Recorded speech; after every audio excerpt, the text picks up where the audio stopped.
ஐயப்ப சுவாமியினுடைய பாடல்கள் தொடங்கி செய்திகளில் பார்க்கும்போது, இல்லை பக்தர்கள் சொல்லும்போது எல்லாமே நம்ம கேட்குறதுன்னா பம்பை. பம்பையினுடைய பேரு அது இல்லாம நம்ம வந்து ஒரு தரிசனத்த முடிக்கவும் முடியாது.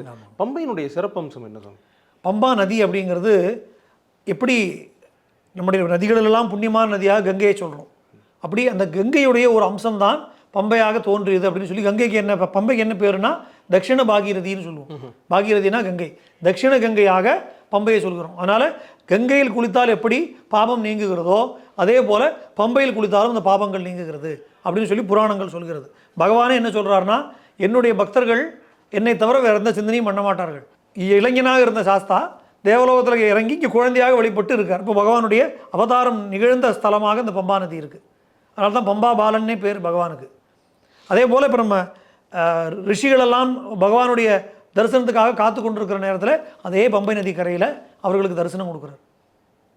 தன்னுடைய அவதாரத்தை பூர்த்தி செய்து அவதார நோக்கத்தை பூர்த்தி செய்த பிறகு இதே பம்பை நதி கரையுடைய மேலே இருக்கிற மலையில் தான் நான் வீற்றிருப்பேன் அப்படின்னு சொல்லி பகவான் திருப்பி அங்கேயே வந்துடுறார்.